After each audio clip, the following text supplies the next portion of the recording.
The seventh year ended not with a whimper, but with the roar of 10 million engines.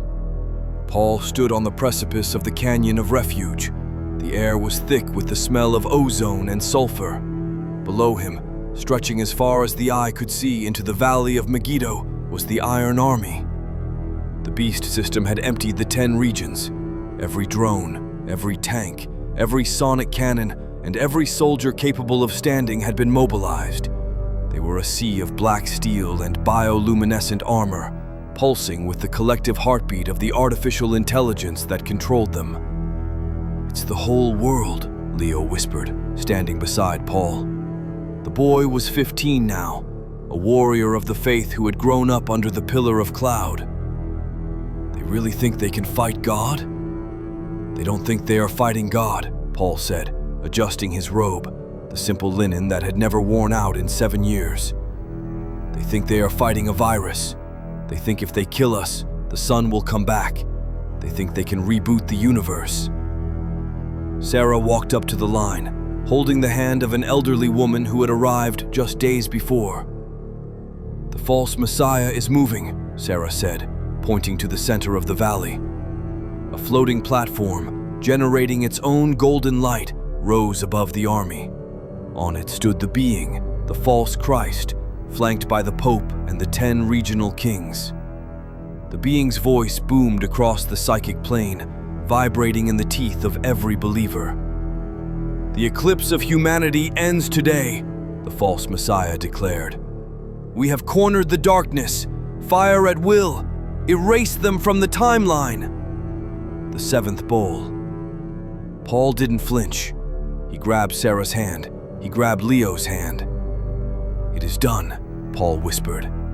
It wasn't Paul who spoke. It was a voice from the temple of heaven. Revelation 16:17. "And the seventh angel poured out his vial into the air, and there came a great voice out of the temple of heaven, from the throne, saying, 'It is done.'" The ground didn't just shake, it liquefied. The great earthquake hit. This wasn't tectonic shifting. This was the earth recoiling from the presence of its creator. In the valley below, the ground split open. Massive fissures swallowed entire battalions of tanks. The floating platform of the false Messiah wavered, its anti-gravity drives failing against the sheer magnitude of the shockwave. "The cities!" Sarah screamed, pointing to the horizon.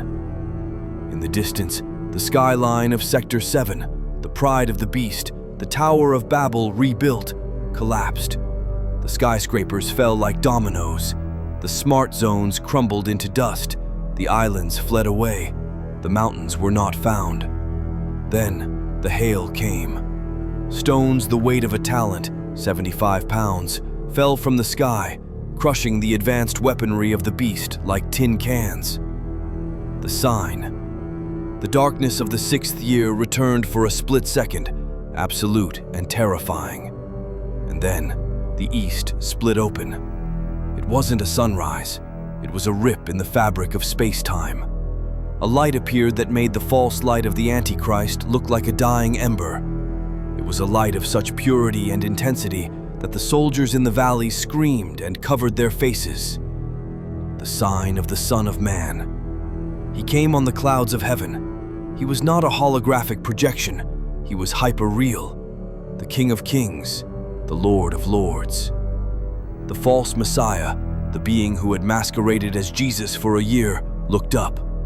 The golden aura around him shattered. His face morphed, revealing the dragon beneath, terrified, trembling, and defeated. The armies of the beast tried to swivel their weapons toward the sky, but the spirit of his mouth, the word of God, hit them. It wasn't a laser, it was truth. The realization of their own sin, the undeniable reality of the God they had mocked, consumed them. Their strength evaporated. The resurrection. Paul felt a vibration in his feet. It wasn't the earthquake. It was a hum, a frequency of life. "Look!" Leo shouted, pointing to the canyon floor. The dirt was moving. Bursting from the soil, from the caves, from the dust of the earth, figures began to rise. They weren't zombies. They were glorious. "Marcus!" Sarah cried out. Walking up the slope was Marcus, the engineer who had been disappeared in 2072. He looked perfect. No scars, no age. He was glowing with an internal light. Behind him were thousands, millions of others, the martyrs of the Tribulation, the saints of the ages. They were rising to meet the King. Paul looked at Sarah. "It's our turn. In a moment, in the twinkling of an eye." It started in the chest, a surge of heat, but not the burning heat of the sun. It was the heat of a star being born. Paul looked at his hands. The skin, which had been weathered by the wilderness, began to change. The carbon-based biology, the flesh that could bleed, the bones that could break, it was being overwritten. He felt the heaviness of gravity vanish, the ache in his knees, the memory of hunger, the scar of the tracking chip he had cut out. It all dissolved. He wasn't just healed, he was transmuted. Mortal put on immortality, corruptible put on incorruption. He looked at Sarah. She was breathtaking. She was no longer a ragged refugee. She was a queen of the cosmos, radiant and powerful. "Paul!" She laughed, and the sound was like music. I can see him clearly." "We are like him," Paul whispered, his voice resonating with new power. "For we see him as he is." Their feet left the ground. It wasn't flight, it was attraction. The earth could no longer hold them. They belonged to the sky now. Leo zoomed past them, spinning in the air, shouting with joy. Together with the resurrected saints, the living remnant rose. They floated up out of the canyon of refuge, rising above the smoke of the burning world. Below them, the beast system lay in ruins. The false prophet and the Antichrist were being seized. Their deception ended. But Paul didn't look down. He looked up. The clouds parted. The King waited, arms open, surrounded by the armies of heaven. Paul reached out and took Sarah's hand as they ascended into the glory. The long war was over. The resistance had won. They were no longer refugees in Babylon. They were citizens of Zion. And so, they remained with the Lord forever.